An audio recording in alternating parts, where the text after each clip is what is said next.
하늘의 귀한 놀라운 사랑 영원히 잊지 못할 귀한 사랑 내 작은 몸과 마음으로는 주의 그 사랑 다 표현 못하네. 갈보리 십자가에 피 흘려 죽으시고 나의 모든 죄 대속하니 영원히 잊지 못하리 주의 놀라운 사랑 온 몸과 마음을 들여 그를 찬양해 주의 귀한 사랑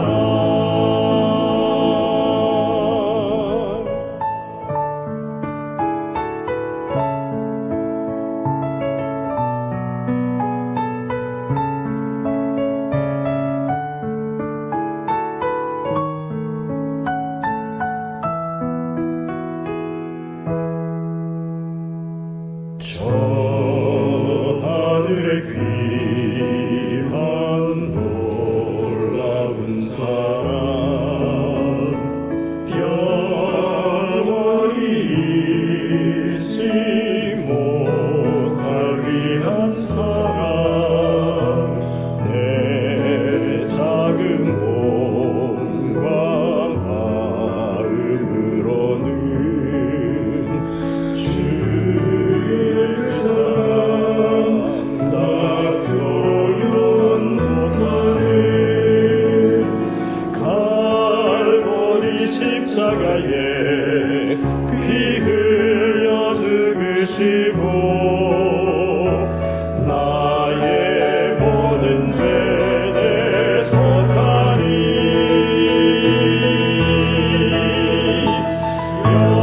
영원히 잊지 못하리 주의 놀라운 사랑 온 몸과 마음을 들여 그를 찬양해 주의 귀한 사랑 주의 귀한 사랑 주의 귀한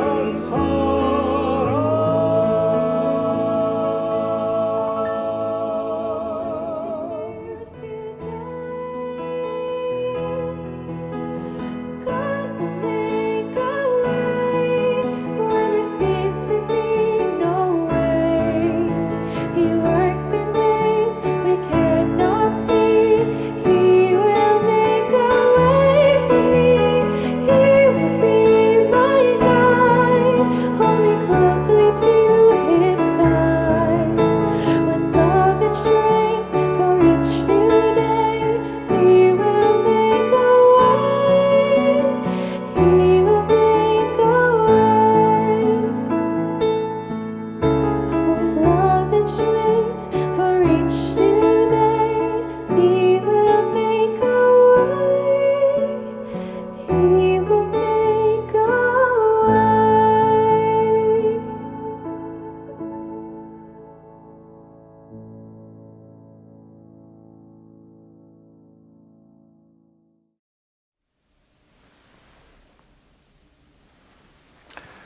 안녕하십니까 퀸즈교회 성도 여러분, 지난 한 주간도 평안하셨습니까?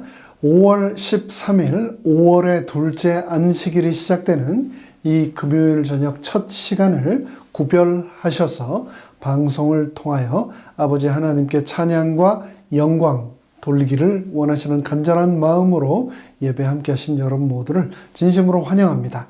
오늘 이 저녁 하나님의 축복의 말씀이 또 놀라우신 은혜가 이 시간 여러분들이 가신 각자의 처소마다 충만히 임하시기를 간절히 바랍니다.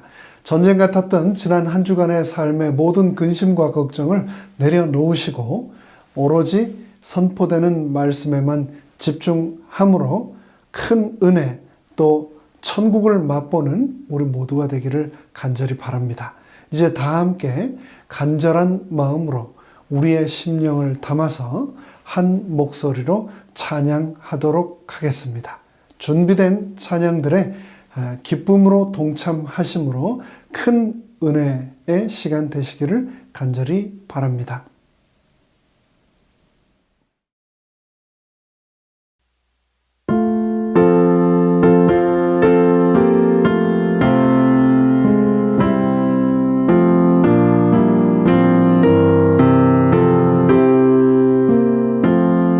주 예수님 내 맘에 오사 날 붙들어 주시고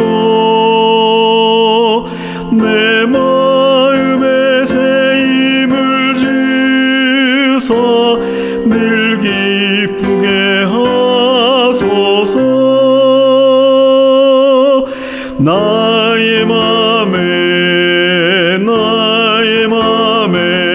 주들어서 갭소서. 오늘 이제 나의 맘에 주 임하여 주옵소서. 주 예수님 내 맘에 오사 내 소원을 하시고 내 무거운 짐 맡아주사 맘 편하게 하소서. 나의 맘에 주들어서 갭소서. 오늘 이제 나의 맘에 주 임하여 주옵소서. 주 예수님 내 맘에 오사 날 정결케 하시고 은혜로 내 맘에 채워 늘 충만케 하소서. 나의 맘에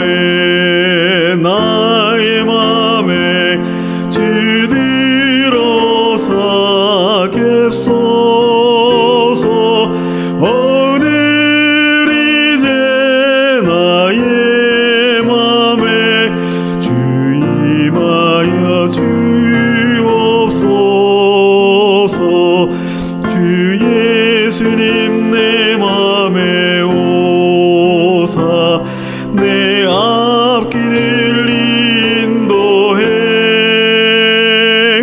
이 세상을 심판할 때에 날 힘없게 하소서. 나의 맘에 주들어서 갭소서. 오늘 이제 나의 맘에 주 임하여 주옵소서.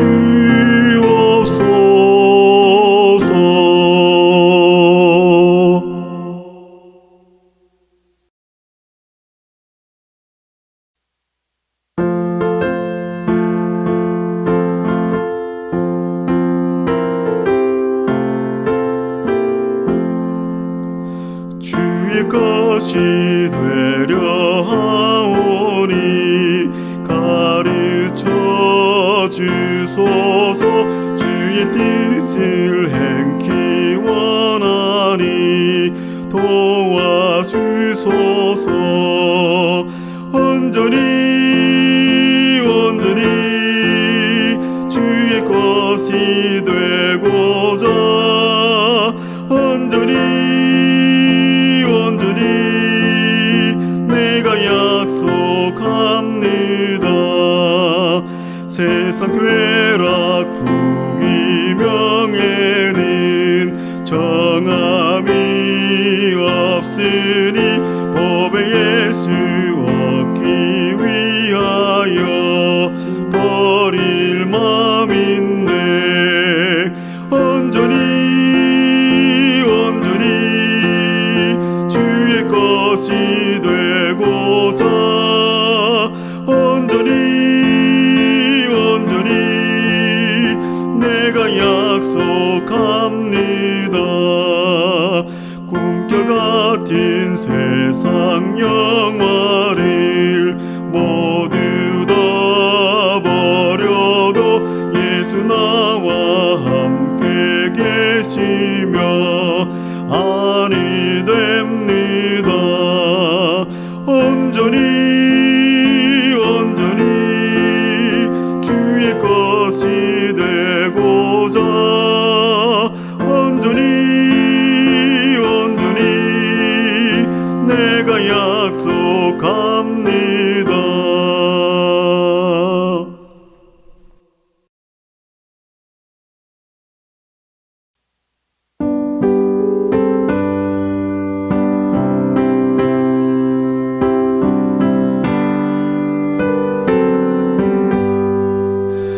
내 영혼 주의 은혜로 죄짐을 벗어버리니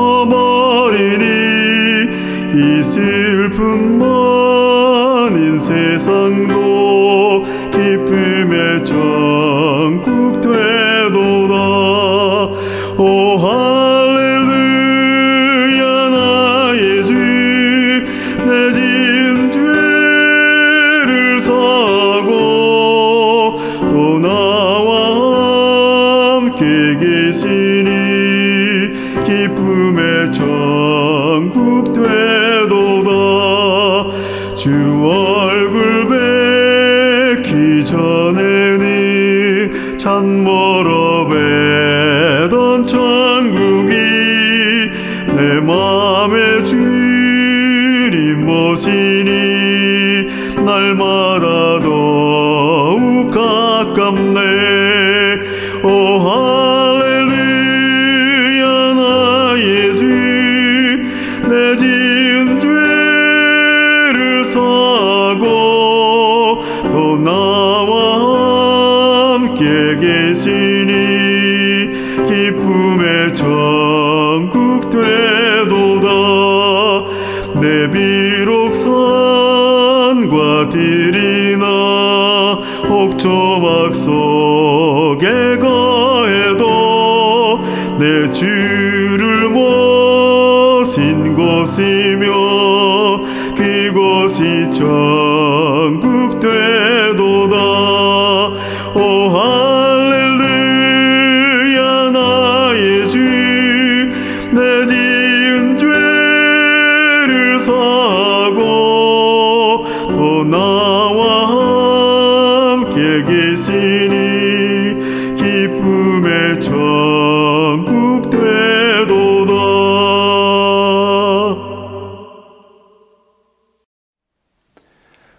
이제 시작하는 첫 찬미 232장 달고 오묘한 그 말씀. 찬미 후에 우리 모두를 대표해서 이명복 집사님께서 시작하는 기도 인도해 주시겠습니다.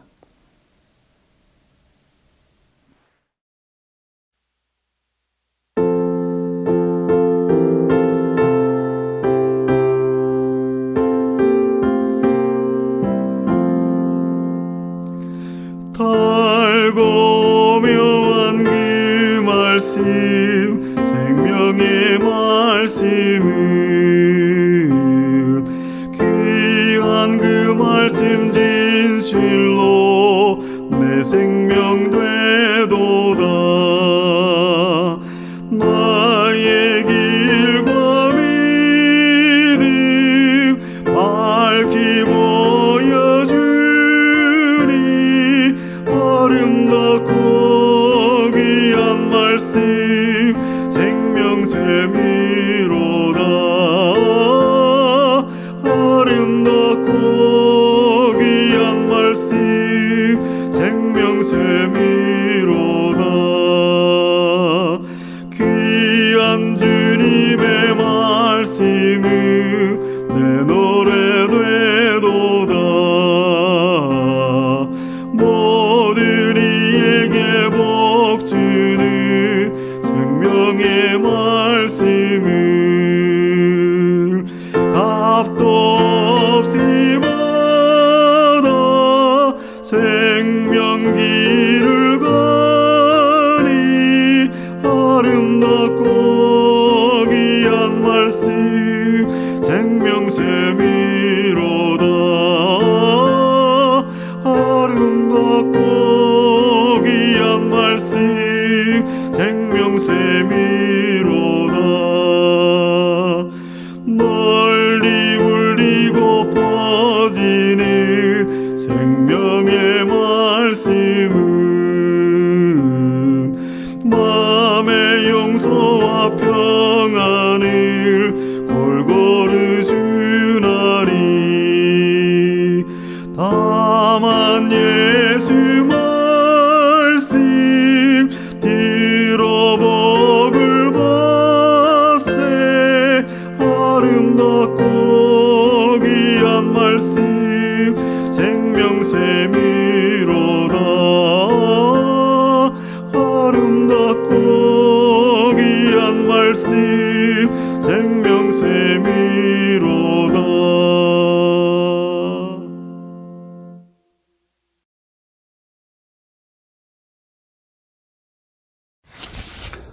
만물을 주관하시는 아버지 하나님, 오늘도 주님의 힘을 얻어서 무사한 하루를 보내고 안식일을 예배할 수 있도록 인도하여 주셔서 감사합니다.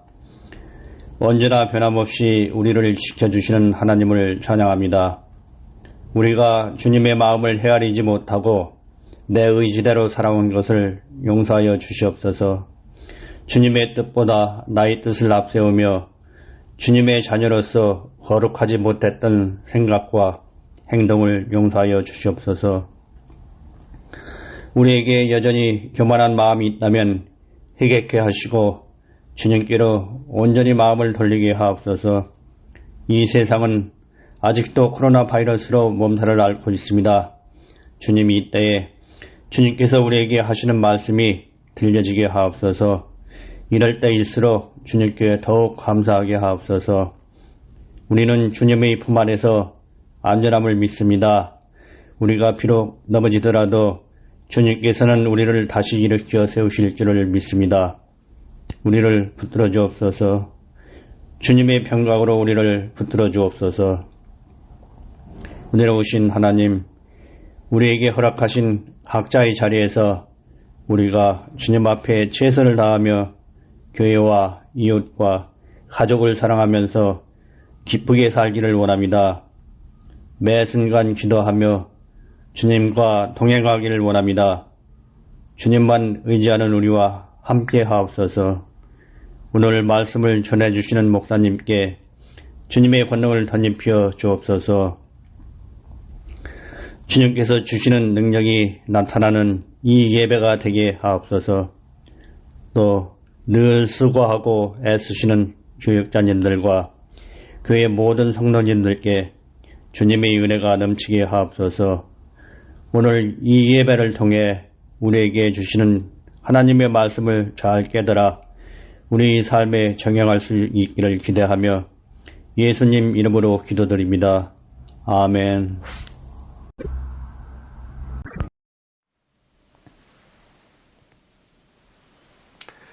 안녕하십니까. 킨즈교회 성도 여러분, 다시 한번 환영합니다. 5월의 둘째 안식일이 시작되는 이 첫 시간, 오늘은 지난 안식일에 이어서 오클라호마 교회를 섬기시는 전상훈 목사님께서 말씀 주시겠습니다. 말씀을 시작하기에 앞서서 준비된 영상 찬양을 다 함께 감상하시겠습니다. 찬미 후에 목사님의 선포 되시는 말씀을 통해서 큰 은혜와 삶의 변화를 우리 모두 경험하게 되기를 간절히 바랍니다.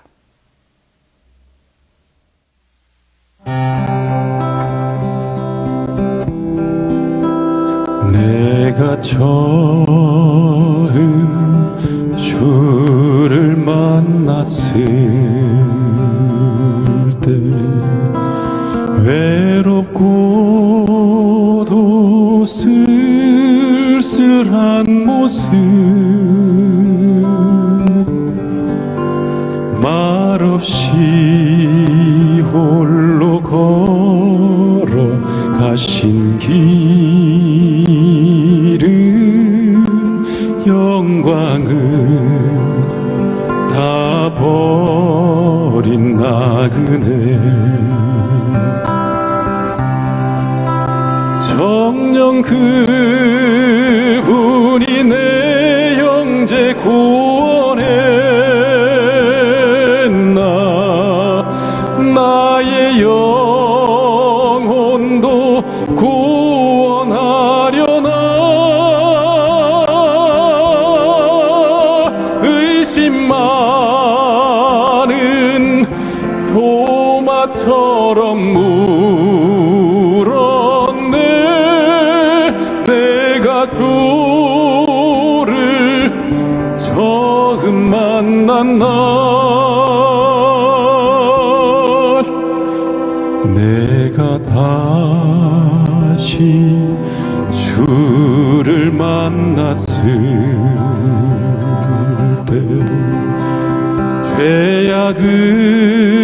죄악으로 몹쓸 병든 몸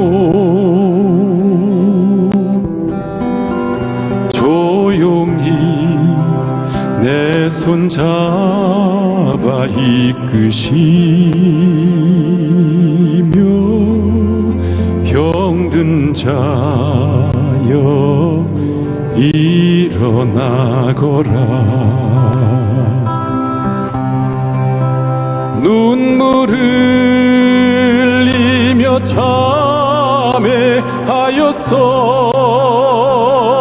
참회하였었네 나의 믿음이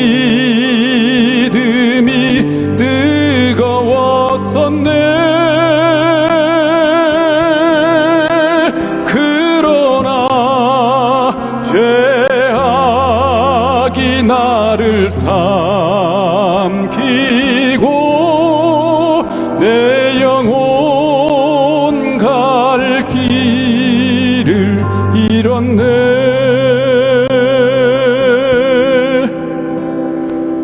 내가 이제 주를 만났을 때 죽음의 길 벗어나려네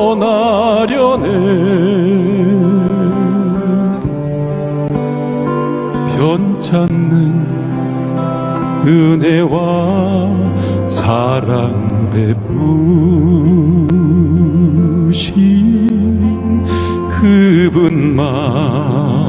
그분만이 나의 구세주 주 예수 따라 항상 살리로다 십자가 지고 따라가리라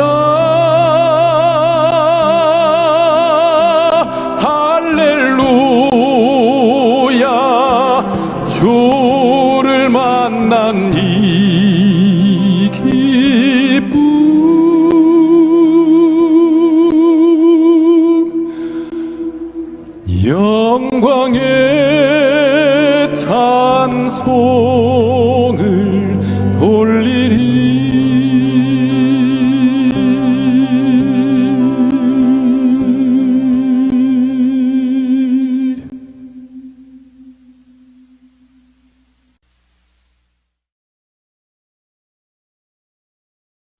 하나님의 말씀 요한일서 3장 13절로 18절까지 말씀을 보시겠습니다.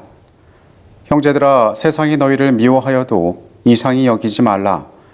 우리는 형제를 사랑함으로 사망에서 옮겨 생명으로 들어간 줄을 알거니와 사랑하지 아니하는 자는 사망에 머물러 있느니라. 그 형제를 미워하는 자마다 살인하는 자니 살인하는 자마다 영생이 그 속에 거하지 아니하는 것을 너희가 아는 바라. 그가 우리를 위하여 목숨을 버리셨으니 우리가 이로써 사랑을 알고 우리도 형제들을 위하여 목숨을 버리는 것이 마땅하니라.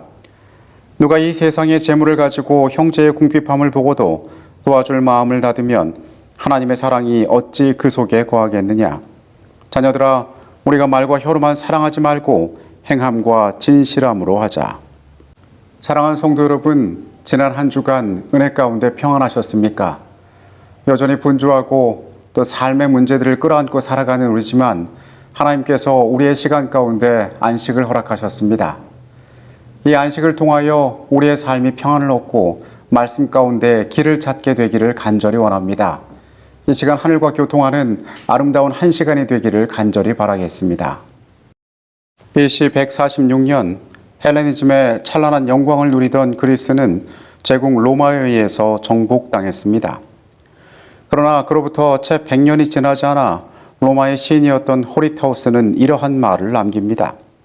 정복당한 그리스가 야만적인 로마를 정복했다. 역사가들은 정치적으로는 헬레니즘의 시대가 종결된 것처럼 보였지만은 이 그리스의 헬레니즘은 로마 제국 안으로 스며들었고 정치적으로는 그들이 지배를 당했지만 문화적으로는 로마는 헬레니즘의 식민지가 되었다라고 이야기합니다. 지중해 지배자가 누구인가라는 이 싸움 가운데에서 로마는 시대를 지나 세계의 주인이 된 것처럼 보였지만은 실상 여전히 그들의 문화와 삶 가운데에는 그리스의 그것들이 흐르고 있었다는 사실입니다. 그리스 시대에 꽃피웠던 그들의 철학과 사상, 그리고 그들의 종교까지 이 모든 것은 로마 사회 속에 깊숙이 스며들어 있었습니다. 바로 이 시대가 사도들이 복음을 들고 세상으로 나가던 시대였습니다. 이 땅의 사람들이 여전히 그러한 질서와 그러한 사상 가운데 물들어 있을 때에 복음은 세상을 향하고 있었던 것입니다. 이제가 태어난 교회와 성도들은 이러한 세상과 마주하고 있었습니다. 여러 곳곳에서 그들의 철학과 사상 그리고 이방의 신들과 하나님의 백성들은 마주하고 있었습니다. 우리는 성경 가운데에서 가장 이상적인 교회로 처음 세워졌던 사도행전의 초대교회를 꼽습니다. 그들 가운데에는 사도들이 있었습니다. 예수 그리스도에게 직접 배우고 그분의 삶의 모든 과정을 함께 경험하였던, 그래서 예수께서 무엇을 말씀하시고 무엇을 가르치셨는지 교회에 알릴 수 있는 훌륭한 지도자들이 그 가운데 있었습니다. 초대교회는 성령이 임한 교회였습니다.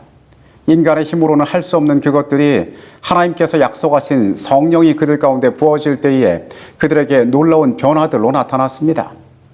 그들이 할 수 없는 것들을 할 수 있는 은사가 그 가운데 주어졌습니다. 세상이 그들을 감당치 못하고 그들이 세상 가운데에서 하나님의 일들을 완성하는 일들이 그 교회 가운데 이루어졌습니다. 나날이 믿는 자들의 수요가 더해갔습니다. 여러 의미에서 초대교회는 오늘날 여전히 많은 교회들이 그 이상향으로 삼고 있는 본받고 싶은 모습의 교회입니다. 그러나 이 교회가 그 시대에 과연 좋은 일들만 경험하였는지 우리는 생각해 볼 필요가 있습니다. 그 교회가 놓여진 형편에 대하여 우리가 생각할 필요가 있습니다. 그들 가운데 있는 그 구성원들이 하나님께서 그들 가운데 훌륭한 교사들을 주시고 성령을 그들에게 부어주셨으므로 완전 무결하여졌는지 우리는 살펴볼 필요가 있습니다. 앞서 이야기한 것처럼 그 시대는 여전히 세상의 사상과 철학으로 도전받는 시대였습니다. 사람들의 마음 가운데 깊숙이 사로잡힌 그들의 문화와 정서는 쉽게 바뀌지 않는 것들이었습니다. 복음은 지경을 넘어서 이제 유대를 넘어 사마리아에 그리고 온 세상을 향하여 퍼져가기 시작합니다. 사람들은 이 모든 일들 가운데에 문제와 또 저항에 직면하게 되었습니다. 외적인 교회에 닥친 위험은 매우 냉혹한 것이었습니다. 그들에게 핍박이 이릅니다. 그래서 교회는 도전받고 있었습니다. 그리고 교회 내부적으로 볼 때에도 그들 가운데 성령이 임하였음에도 불구하고 여전히 교회는 죄인들이 함께 모이는 공간임을 그들은 여러 번 확인할 수밖에 없었습니다. 사도행전 5장에는 아나니아와 삽비라 사건이 나옵니다. 단순하게 우리는 이 사건이 이 한 부부가 하나님과 약속한 것을 드리는 데 성실하지 않음으로 인하여 그들이 심판을 받은 사건으로 알고 있습니다. 이 사건은 이러한 내용으로 이루어진 것이 맞습니다. 그러나 초대교회가 경험했던 이 사건 가운데 사람들의 마음이 어떻게 흔들렸으며 그 가운데 어떠한 문제들을 품고 있었는지를 우리는 더 깊이 바라볼 필요가 있습니다. 사도행전은 이 사건에 대하여 자세히 우리에게 이야기합니다. 성령의 직접적인 역사로 아나니아와 삽비라는 어떤 재산을 팔아 그 수입을 주님께 드리기로 서약하였다. 후에 아나니아와 삽비라는 탐욕의 감정을 이기지 못하여 성령을 슬프시게 하였다. 그들은 그들의 약속을 후회하기 시작했고 곧이어 그리스도의 사업을 위하여 큰일을 하려는 소망으로 그들의 마음을 뜨겁게 했던 그 아름다운 축복의 가마를 잃었다. 그들은 저희가 너무 조급하게 결정하였으므로 그들의 결정을 재고해야 한다고 생각하였다. 그들은 그 문제를 여러 번 이야기하였고 그들의 서약을 이행하지 않기로 결정하였다. 아나니아와 삽비라는 하나님 앞에 그들의 것을 드리기로 약속했습니다. 이 선지자의 글을 보면 이 사람들이 성령의 가마를 통하여 직접적인 가마를 통하여 그것을 결심하게 되었더라고 이야기합니다. 그런데 이 아름다운 약속과 헌신의 과정 가운데 그들의 마음에 탐욕이 생겨났다라고 이야기합니다. 하나님 앞에 마땅히 드리기로 하였지만은 그것을 내 것에서 내어주기가 아까웠다는 것입니다. 물질을 사랑하는 마음이 그 돈이 내게 필요하다는 생각이 그들을 붙잡았다는 것입니다. 우리가 이 기사를 이 사도행전 5장에서 보게 되는데 이것은 참 놀라운 일이 아닐 수 없습니다. 그때는 이미 시기적으로 성령이 그들에게 임한 뒤였습니다. 그리고 그들 가운데 놀라운 이적들이 일어날 때였습니다. 그들이 그것들을 목격할 때였습니다. 그리고 이 두 사람 역시 그들 가운데 성령이 임하였습니다. 그런데 그들의 탐욕이 그 가마를 넘어서서 그들의 약속을 이행하지 않기로 결심하였다는 것입니다. 이어지는 말씀은 우리에게 더 깊은 어둠을 보여줍니다. 그러나 그들은 가난한 형제들을 돕기 위하여 그들의 소유를 나누어 준 사람들이 신자들 중에 크게 존경받는 것을 보았고 그들이 이기심 때문에 하나님께 엄숙히 헌납하였던 것을 바치지 아니하였다는 것을 형제들이 아는 것을 부끄러워하였다. 그래서 그들은 고의적으로 재산을 팔아 그 모든 수입을 공공기금으로 바치는 척하면서 실제로는 큰 몫을 따로 떼어두었다. 이리하여 그들은 공공자금으로 그들의 생계도 유지하고 동시에 형제들의 존경을 크게 얻고자 하였다. 사람들에게 보이지 않는 더 은밀한 어둠이 이 부부에게 있었으니 그것은 그들이 사람들의 평판에 신경을 썼다는 것입니다. 우리가 약속했는데 이 재물을 바치지 않으면 사람들 가운데에서 좋은 평판을 받지 못할지 몰라. 우리가 이 재물을 드리면 다른 사람들을 보니까 많이 헌신한 사람들을 사람들이 칭찬하고 존경하는데 우리도 그러한 것을 받고 싶어라는 그 이기적인 마음이 그들 가운데 있었던 것입니다. 그래서 그들은 그들의 재산을 팔아서 얼마는 드리는 것처럼 그들이 모든 것을 헌신한 것처럼 기만하고 그 얼마는 여전히 자신이 가진 채로 이익을 취하고자 했던 것입니다. 이것은 인간이 뿌리 깊이 가지고 있는 이기심이 그들 가운데 나타난 모습이었습니다. 아나니아와 삽비라의 심판의 시작은 그들이 하나님과 한 약속에서 시작되었습니다. 많은 사람들이 그들의 죽음을 바라볼 때에 마음 가운데 어떤 생각을 품었을까요? 두렵다, 무섭다. 도대체 이 모든 과정이 어떻게 된 것인가? 그들이 하나님께 드리고자 하였는데 다 드리지 못하고 얼마만 드린 것도 가치 있는 일이 아니었던가? 사람들의 마음 가운데 의문과 두려움이 들었을지도 모릅니다. 교회는 분명히 이 사건이 중요한 시련이었습니다. 그래서 처음 세워진 교회는 세상과도 치열하게 맞서면서 동시에 그 내부적으로 여전히 죄인들이 가지고 있는 탐욕과 이기심과 싸워야만 했습니다. 지난 첫 시간에 우리는 요한은 예수를 경험한 사람임을 확인하였습니다. 그는 그분에게 배웠습니다. 그리고 예수에게 배움으로 말미암아 자신의 삶의 방향과 운명이 바뀌었던 사람이었습니다. 이제 그는 세상으로 나가서 예수를 전하는 사람이 되었습니다. 그의 모든 가르침 가운데에는 그리스도가 계셨습니다. 그는 그렇게 사람들을 부르고 초대하는 모습을 우리가 그의 편지 가운데 보게 됩니다. 요한은 이 편지를 기록함에 있어서 너희도 우리와 같은 사귐이 있기를 원한다고 사람들을 초청하고 있습니다.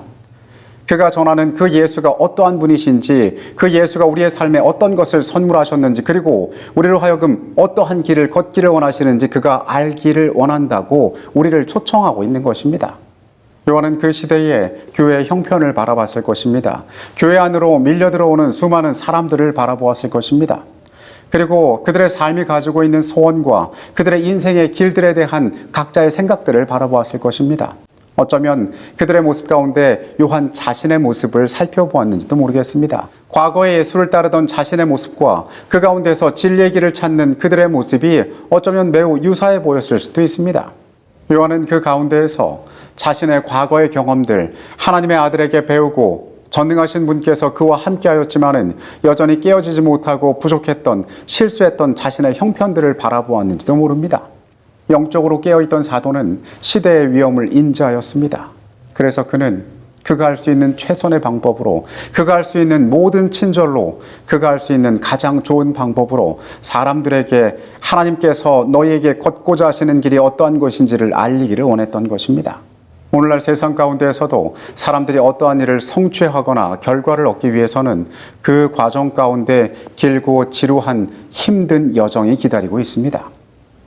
학생들은 학업을 마치기 위해서 그들이 정해져 있는 과정의 수업들을 이수하고 시험을 통과해야 합니다. 운동선수가 자신이 원하는 결과를 만들기 위해서는 스스로를 끊임없이 단련하고 남들과의 경쟁에서 이겨내야 합니다. 어떤 사람들은 자신이 원하는 그 목표의 아름다운 열매들을 바라보고 그 여정에 들어섰지만은 그 과정 가운데에 인내하지 못하고 그것을 극복하지 못하고 넘어지는 경우들도 있습니다. 하나님의 백성들을 하나님께서 초대하십니다. 그 아름다운 길들로 사람들을 부르셨습니다. 죄 가운데서 자유할 수 있는 과정 가운데 그들을 초대하십니다. 그러나 죄된 인간이 그 모든 과정들을 지나서 하나님께서 우리에게 선물하신 그것들을 이루고 살아가기는 여전히 버겁다는 것을 우리는 잘 알고 있습니다. 어쩌면 신앙의 문제는 여기에서 생겨납니다. 하나님께서 약속하셨고 축복하셨고 함께 하심을 분명히 알지만은 여전히 변하지 않는 내 자신과 그리고 나의 삶이 여전히 투쟁하고 있는 이 모습들 가운데에 우리의 문제들이 생겨날 수 있습니다. 요한의 시대도 같은 문제들을 겪고 있었던 것 같습니다. 3장 13절의 말씀입니다. 형제들아, 세상이 너희를 미워하여도 이상히 여기지 말라. 우리가 만약에 누군가가 다른 사람에게 부당한 대우를 받고 있는 모습을 본다면은 거기에 대해서 분노하게 될 것입니다. 어느 누구도 함부로 대접을 받을 이유가 없습니다. 누군가를 학대할 자유가 없습니다. 우리가 사는 세계에서 이것은 매우 당연한 상식이고 바로잡아야 하는 문제가 되기도 합니다. 그런데 요한은 그의 형제들을 향하여서 세상에서 받는 그 환난과 핍박에 대하여 이상히 여기지 말라라고 이야기하고 있습니다. 앞서 이야기한 것처럼 그 시대는 결코 복음의 우호적인 시대가 아니었습니다. 그 세계를 이미 지배하고 있던 그들의 사상과 종교는 물론이거니와 그들은 직접적인 핍박 가운데 노출된 시대였습니다. 심지어는 그들 가운데 죽임을 당하는 일까지 벌어지고 있었습니다. 그래서 복음 가운데 서 있는 형제들의 삶은 늘 고민과 염려에 휩싸이는 시대였습니다. 내가 믿는 이 신앙이, 내가 아는 이 진리가, 내가 따르기로 한 이 도가 나의 삶을 위협하고 불안하고 안정감 있게 하지 못하는 이 모든 일들이 과연 나에게 당연한 일인가라는 의문들이 그들 가운데 솟아날 때였습니다.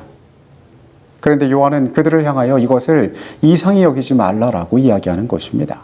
마찬가지로 우리가 사는 시대 역시 우리가 세상에서 하나님을 믿고 그분을 섬긴다고 해서 사람들에게 실질적인 위험을 받거나 생명을 빼앗기는 일이 존재하지 않지만은 세상으로부터 미움받는 일들이 우리에게 있을 수 있음을 이야기하고 있습니다.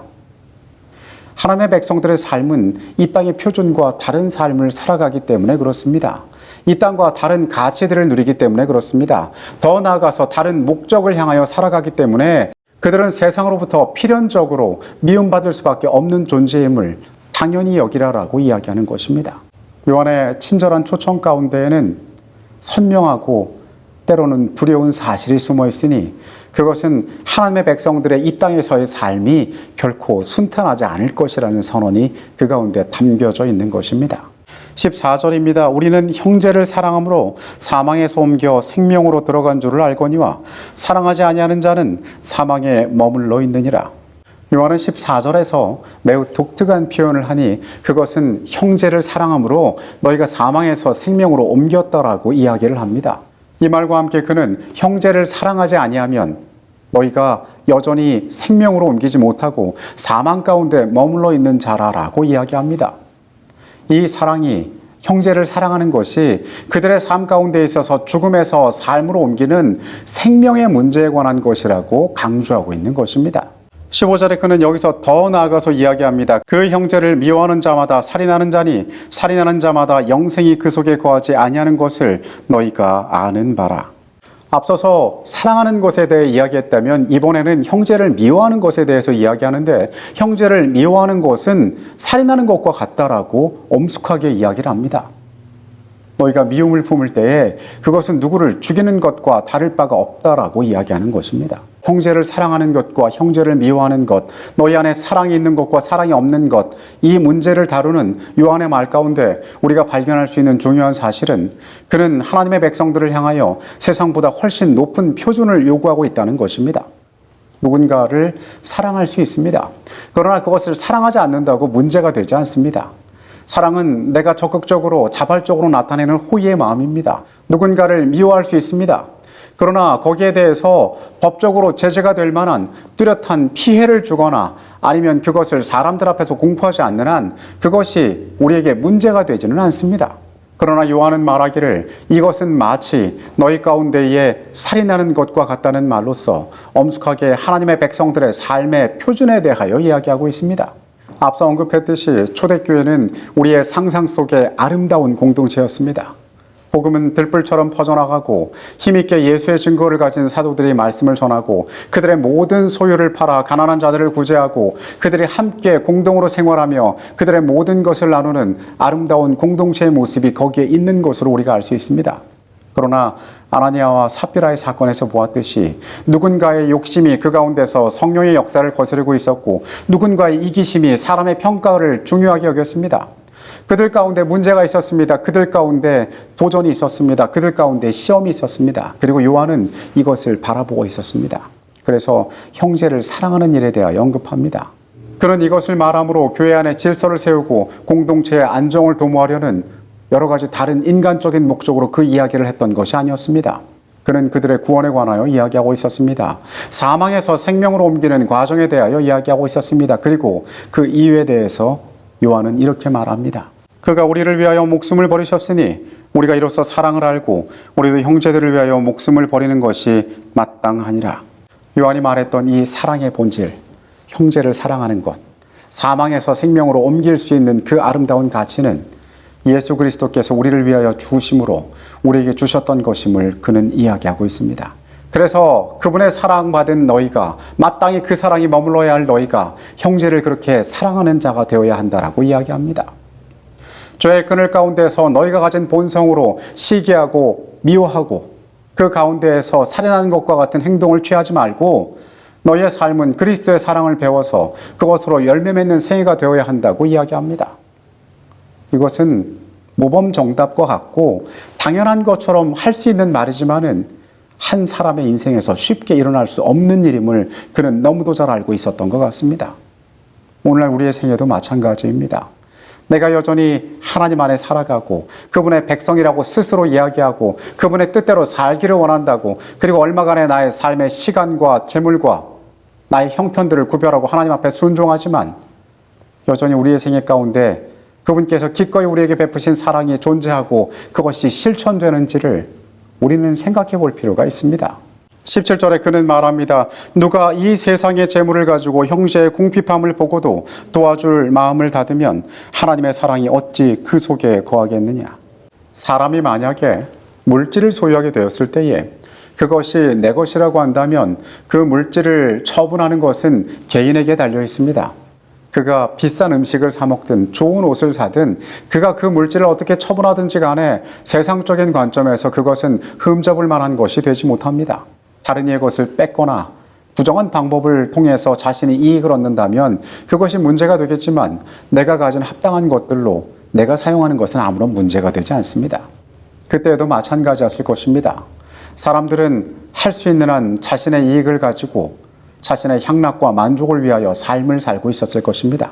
그런 그들을 향하여 너희가 세상의 재물을 가지고도 궁핍한 자들을 바라볼 때에 그들을 돕고자 하는 마음이 생기지 않는다면 너희 가운데 사랑이 있다고 말할 수 없다라고 이야기합니다. 세상이 그것보다 훨씬 더 높은 판단의 기준을 우리에게 가져오는 것입니다. 요한은 세상의 사람들과는 달리 하나님의 백성들은 그들의 수중에 쥐고 있는 것들이, 그들의 삶이 누리고 있는 것들이 그들 자신을 위하여 쓰여지기를 원치 않았습니다. 그는 그들에게 모든 것을 허락하신 하나님의 은혜를 그들이 인정하고 그들의 수중에 있는 것으로 예수께서 우리를 위하여 희생하셨듯이 기꺼이 세상을 향하여 베풀 준비가 되어 있느냐고 묻고 있습니다. 자녀들아, 우리가 말과 혀로만 사랑하지 말고 행함과 진실함으로 하자. 요한이 여기서 강조하고 싶은 것은 말로 하는 친절보다 실질적인 행동이나 어떤 물질적인 헌신이 더 나은 그리스도인의 삶이라고 이야기하고 싶은 것이 아닙니다. 요한은 여기에서 하나님 백성들의 삶의 중심에 자리 잡고 있는 그들의 진심에 대하여 이야기하고 있습니다. 너희가 아는 것과 너희가 행하는 것에는 분명히 차이가 존재한다라고 이야기하는 것입니다. 때로 우리는 어떤 불편을 바라보면서도 모른 척 할 때가 있습니다.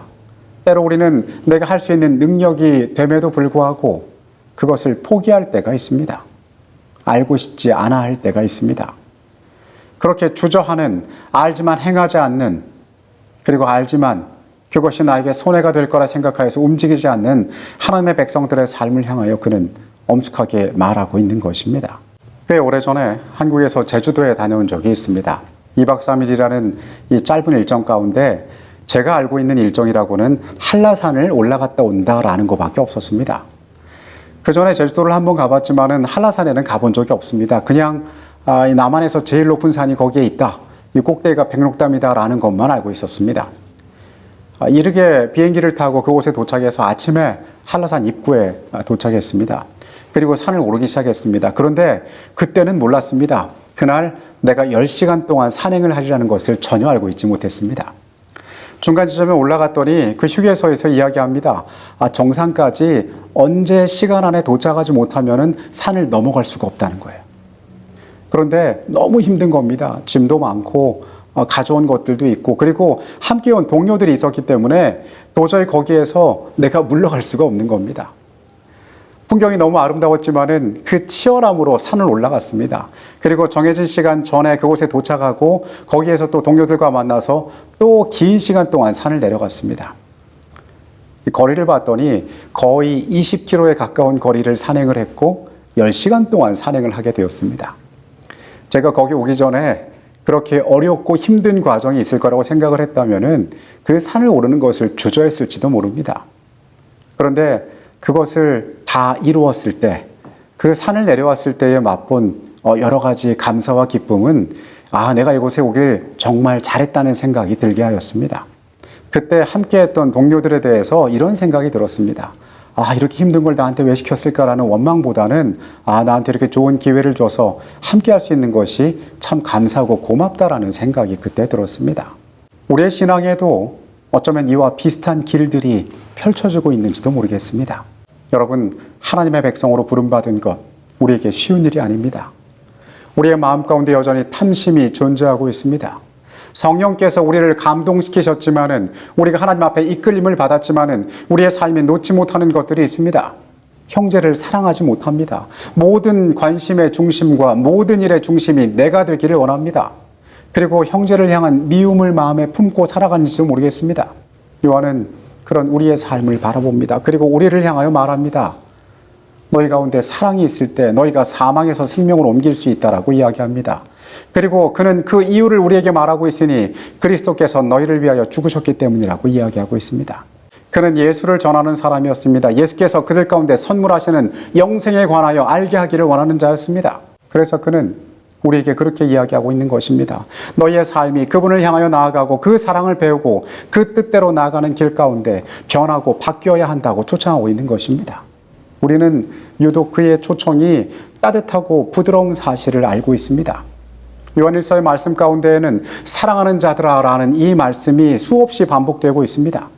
모세가 광야에서 그 백성들에게 이야기했듯이 너희가 자격이 있고 합당해서 하나님께서 너희를 자기 백성 삼으신 것이 아니라고 말하는 것처럼 요한이 부르는 그 사랑하는 자들아라는 말 가운데에는 우리가 결코 사랑스러운 자들이어서 그것을 그렇게 부르는 것이 아님을 우리는 알 필요가 있습니다.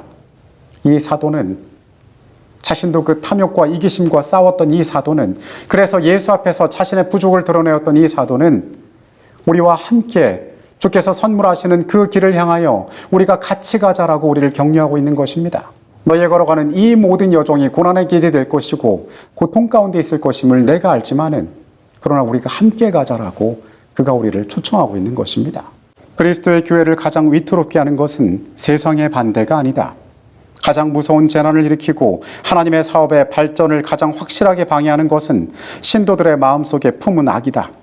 시기심과 의심과 험담과 악한 추측을 품는 것보다 영성을 약화시키는 더 확실한 방법은 없다. 그 반면에 하나님께서 당신의 아들을 세상에 보내신 것에 대한 가장 강력한 증거는 당신의 교회를 구성하고 있는 여러 다양한 기질을 가진 사람들 가운데 존재하는 조화와 연합이다. 이것을 증거하는 것은 그리스도를 따르는 사람들의 특권이다. 그러나 이 일을 행하기 위해서 그들은 자신들을 그리스도의 명령하에 두어야 한다. 그들의 품성은 그리스도의 품성에, 그들의 뜻은 그리스도의 뜻에 따라야 한다. 요한은 우리를 높은 표준으로 부르고 있습니다. 세상에서 말하는 그것처럼 세상에 말하는 것들을 지키며 살아가는 것에 만족하지 말라라고 이야기하고 있습니다. 그것보다 더 큰 사랑이, 더 큰 헌신이, 더 큰 마음이 너희 가운데 있어야 한다고 이야기하고 있습니다. 하나님의 백성들은 마땅히 그렇게 살아야 한다라고 이야기하고 있습니다. 우리의 탐심과 이기심이 여전히 나의 삶을 잡아먹으려고 노력하고 있습니다. 우리가 그것 때문에 쓰러질 때가 많이 있습니다. 우리가 그것 때문에 염려할 때가 많이 있습니다. 그것 때문에 우리가 주저할 때가 있습니다.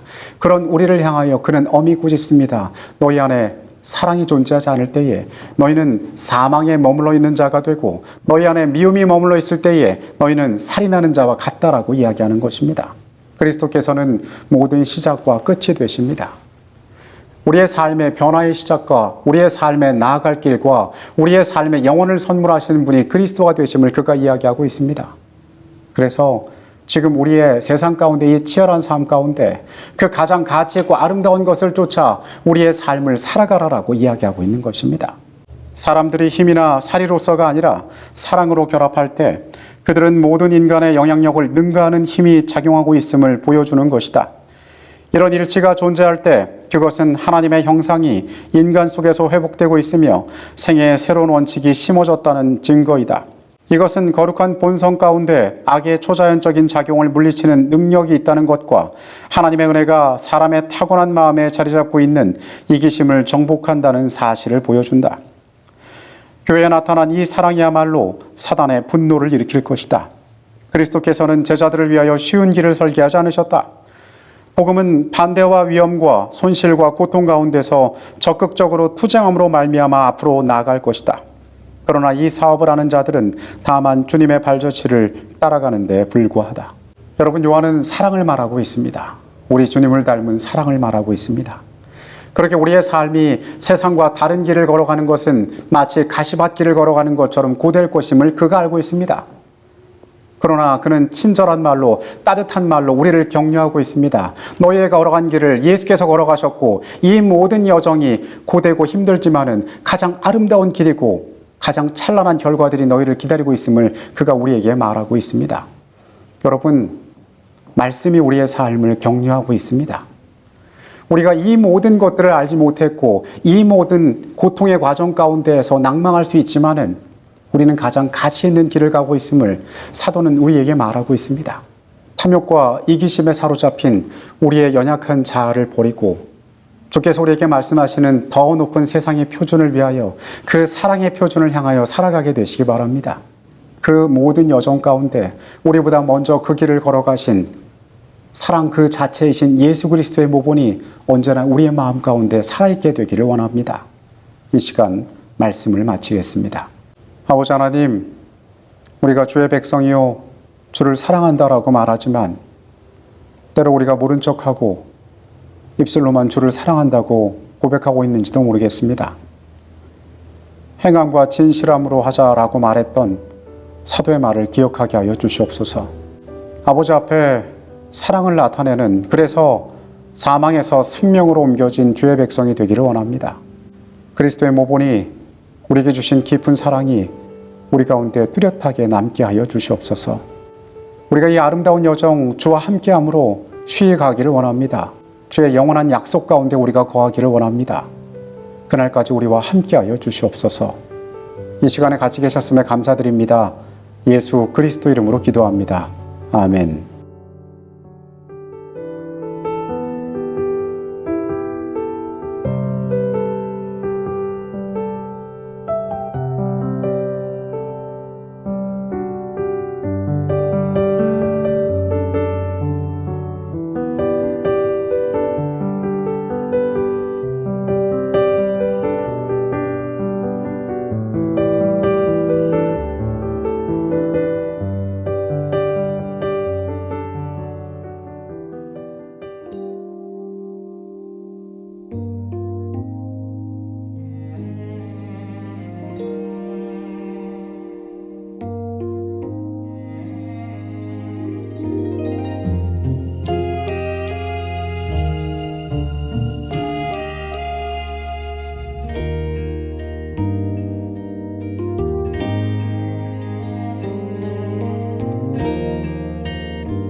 주의 보혈 흘린 그곳에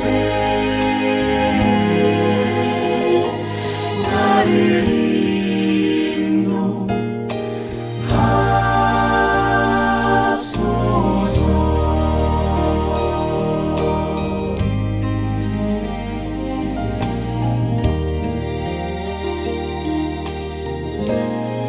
내 주님 계신 곳에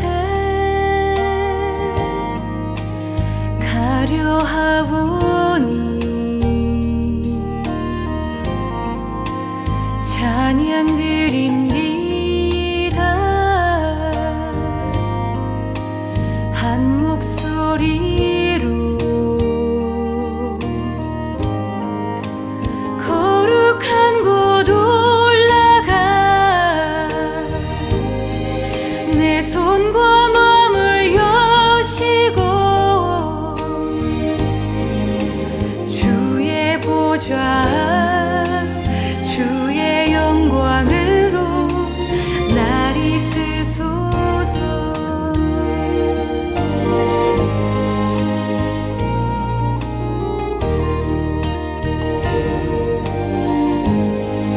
내 주님 계신 곳에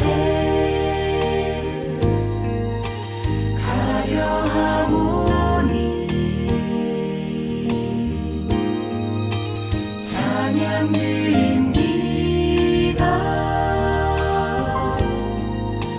한 목소리로 거룩한 곳 올라가